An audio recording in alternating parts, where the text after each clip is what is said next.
tan leen ak jàmm mbokk yi faral di seetaan Annaba TV mbokk yi ba tey ñu ne ngeen ci seen cours wordpress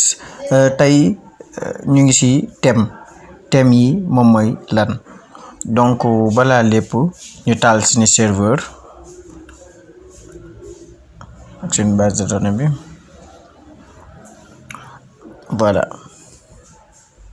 voilà donc suñu serveur bi tàkk na ñu jéem a accéder directement ci suñu site web. Donc localhost site web bi na la tuddoon waay Annaba TV. Donc accéder ci suñu site web directement.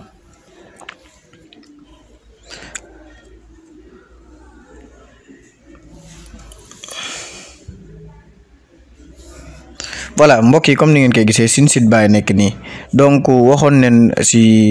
yeneen cours yi passé soo bëggee dugg ci administrateur da ngay bind wp-admin nga connecté sa compte utilisateur bi après nga dugg.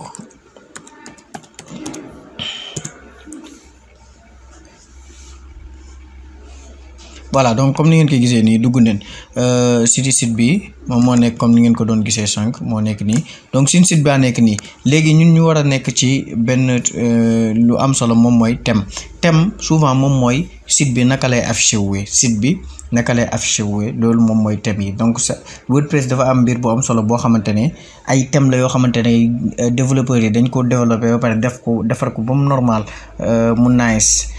donc utilisateur moom day ñëw rek jël def ay modification am pare ci donc loolu moom mooy thème ci gàttal. Voilà donc ñu dugg fii ñu xool thème yi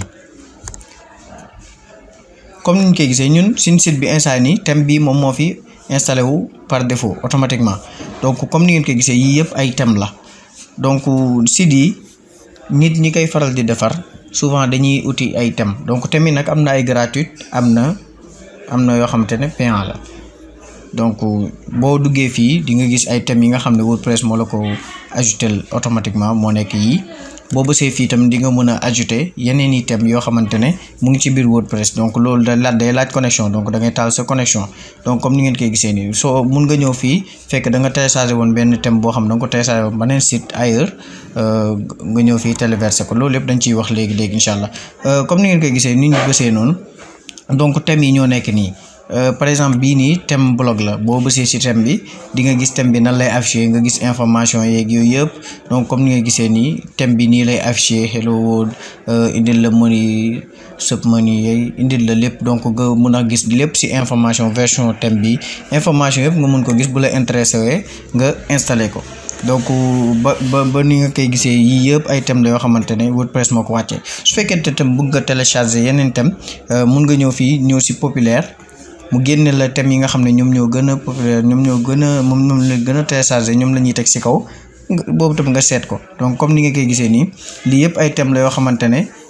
WordPress la nekk donc ay thèmes yu am solo la comme bii par exemple mun nga gis yi nga prévisualiser thème bi nga xool par exemple. Donc voilà donc xaama réduire fii ngeen gis thème bi donc thème baa ngi nii par exemple su ma bëggoon sama site web boo xam comme nii la mel après damay jël rek def modification modifier couleur yeeg yooyu noonu donc mun naa sélectionner thème yii nii. Donc comme ni nga koy gisee yii yëpp ay thème la yoo xamante ne bu ci nekk mun nga ko installer def ko noonu comme ni nga koy gisee yii yëpp ay thème la voilà. Naka noonu mun nga filtrer fonctionnalité thème yi par exemple au lieu ngay nekk fi di sonn di seet ay thème blog ak yooyu mun nga ñëw fi filtre bi rek nga ñëw bés bloc nga appliquer filtre bi mu génneel la lépp loo xam mooy thème blog loolu la lay génneel ay thème blogueur yi kese la lay génneel. Donc moom ngay gis nii nga prévisualiser ko nga xool thème blog yi lan lay joxe. Donc comme ni nga koy gisee yii ay blog la voilà donc thème blog la su fekkente ne intéressé na la nga télécharger ko. Donc mu ngi noonu mun nga filtrer même chose encore def thème éducation thème e-commerce yaa xool li nga bëgg rek. Léegi nag ginnaaw loolu ndax dañuy jël thème yi fii nii ci biir WordPress direct wala duñ ko jël ci biir WordPress direct. Am na ay sites yu bari yoo xamante ne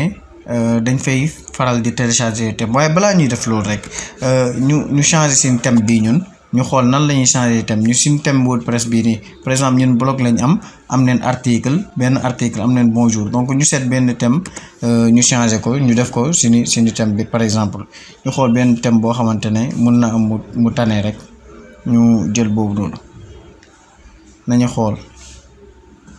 donc par exemple thème bi ñu jël bi donc boo ko bëggee jël nooy def installer lii rek laa leen bëgg woon pour l'instant mais suñu tutoriel yi di ñëw suñuy créer site web dinañ gën a comprendre lan mooy thème ak nan lañ koy tuddee donc nañ installer thème bii nii donc boo koy installer automatiquement dafa war a am connexion donc loolu noonu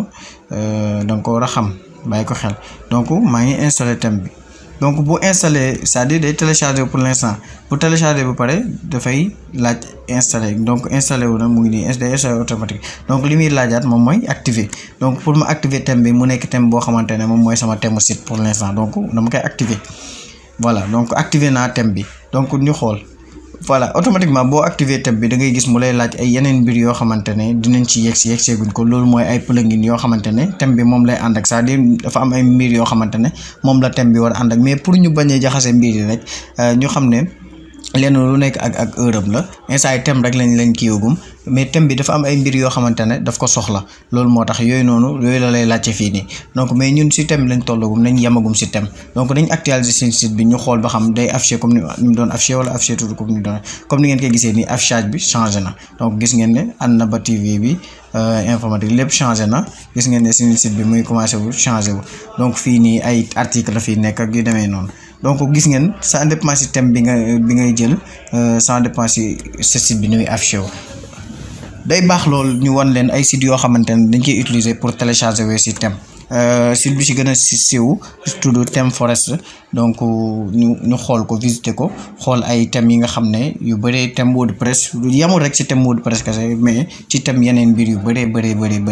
lu ci mel ni ay Adobe Premiere Adobe Photoshop ak yu demee noonu logiciel graphique ak audio yeeg ak ay site web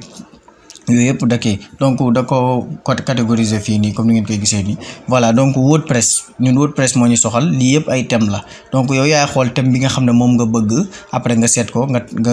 jënd ko wala nga xool noo koy defee donc comme par exemple ñu dugg ci site bi ñu seet thème éducation par exemple ñu ne par exemple benn site éducation lañ bëgg a defar ñu bës thème éducation yi donc dinañ génneel ay thèmes yoo xamante ne thème la ay site éducation comme ni ngeen koy gisee nii yëpp ay site éducation par exemple ñu choisir bi xool donc boo xoolee di nga gis prix thème bi prix bi muy jar dinañ la ko ci tegal automatiquement dina la jox ay information yu bëri ci thème bi donc prix thème bi moom moo nekk nii su ma juumul ñu chargé waat page bi prix thème bi moom moo nekk nii $69 attention ban thème laa choisiroon donc thème bi laa choisir prix bi mu ngi nekk $49 donc mun nga ko preview mun nga xool thème bi par exemple donc ñu xool thème bi donc thème baa nekk ni prix bi moo prix bu fekkee bëgg nga ko jënd ak yu demee noonu yëpp dina la jox ay information lépp ci suuf léegi ñun lu ñu soxal moom mooy nañ xool thème bi lan lay joxe lan moo ci nekk quoi en fait voilà donc thème bi moo nekk nii ça léegi nañ remove lii donc thème baa nekk par exemple ma yor sama benn université boo xam en ligne la wala université boo xamante ne du en ligne ma bëgg ko defaral site mun naa utiliser thème bi gis ngeen comme ni ngeen koy site bi nii lay affiché après contenu yi nekk ci biir yëpp man maa koy changer affichage beeg yooyu yëpp di si yokk ay mbir ak yu demee noonu donc thème loolu la lay jëriñ donc comme ni ngeen koy gisee lii nii tey bu leen defar seen site web utiliser yi yëpp dindi yi yëpp nekk fii affiché ko comme nan ni ñu ko bëggee ñun. donc loolu moo tax WordPress neex CMS donc comme ni nga choisir thème boobu tamit noonu nga mën a choisir beneen thème bii nga xam ne moom moo la neex nga jënd ko boo ñëwee fii directement mën nga ñëw donc par exemple bloc thème bloc ñu xool thème bloc yooyu yaay xool parce que gars yi dañ ko catégoriser donc thème bloc yaa ngi nii thème yëpp ay thème la yoo xamante ne thème bloc la donc yooyu yaay xool bu la ci neex par exemple bu fekkoon ne site d'information nga bëgg mun nga télécharger par exemple am na site boo xamante ne moom tamit am na ay thème yu nice Jana par exemple Jana tamit dañuy télécharger dañuy joxe ay thème donc Jana WordPress par exemple WordPress seen site bi laa fàtte waaye Jana mu ngi noonu donc site baa ngi nii fii tamit même chose dañ fi joxe ay thèmes yu bëree bëri lii yëpp ay thèmes payant la yoo xamante ne yu am solo par exemple ku xam site Akhbar Sénégal thème bii moo ci nekkoon comme ni ñu ko gisee boo buggee def benn site information par exemple mu ngi utiliser thème bi comme ni ñu ko gisee affaire nii lay affiché gis nga sa information yeeg annonce yeeg lépp day affiché wu donc comme ni ñu ko gisee nii thème bi nice na trop après lii yëpp yow yaa koy changé def ci li nga xam ne moom moo li nga bëgg donc comme ni ngeen koy gisee nii nga utiliser ko incha allah bu ñu demee bay utiliser thème lii yëpp dina gën a leer donc lii yëpp ay thème la yoo xamante ne bëri na donc thème bëri na trop am na ay millions thèmes si internet bi boo duggee tamit même chose wordpress.org di nga fa fekk ay thèmes yoo xamante ne après yooyu noonu ngay utiliser pour téléverser ko parce que par exemple boo duggee si biir wordpress.org di nga gis benn page bu ñuy tuddee thème donc foofu noonu tamit foofu mun nga fa télécharger ay thèmes naka noonu mun nga ko filtrer thèmes yi. boo ko filtrer par exemple ma jël comme niñ ko defee woon sànq rek xool e-commerce wala blog ñu télécharger par exemple ma appliquer les filtres donc su ma ko appliquer ñu génneel ma thème yi nga xam ne moom moo existe par exemple ma télécharge bi donc fii automatiquement boo ko télécharger bi dafay wàcc gis nga essay télécharger woon na donc ma teg ko ci bureau bi rek ñëw si sama site wordpress sama localhost par exemple ma def li nga xam ne moom mooy téléverser foofu la ñuy jeexalee donc ma defaat ajouter donc téléverser rek laa leen bëgg woon moom mooy lan donc téléverser bi donc thème bii nii ñu télécharger moom la ñuy téléverser donc choisir ni ñuy def dem si donc thème baa nekk nii moom la ñuy téléverser automatiquement fekk si ñu ne ko donc gis nga boo ko sélectionné daf lay laaj installer. donc affaire dafay installer thème bi directement yéen a ngi koy gis ni muy décompresser thème bi bu ko décompresser ba pare installer ko te thème bi fa lañ ko jëlee ñu ngi ko jëlee wordpress.org donc téléverser loolu lay jëriñ comme ñu ngi gisee ni thème information thème yaa ngi nii donc maa ngi téléverser fii thème bi ñu xaar installation du thème le thème a bien été installé donc comme ni ngeen ko gisee nii. donc thème bi tamit ba tey comme ni ma leen ko waxee woon rek dafay laaj ay plugin ak yu demee noonu mais yooyu yëpp dinañ si yegg donc aller sur le site ñu xool seen site nu mel léegi ñu xoolaat nan la mel ba tey seen site nii la mel parce que li tax mooy activer wuñ thème boobu noonu ñu télécharger nañ demaat si thème yi ñu activer thème boobu ça veut dire dañ ko télécharger rek mais activer wuñ ko comme ni ngeen ko gisee nii dañ ko war a activer fii donc anamu moo nekk nii donc dañ ko activer suñ ko activer da ngay gis automatiquement seen site au lieu mu mel nii mais day changer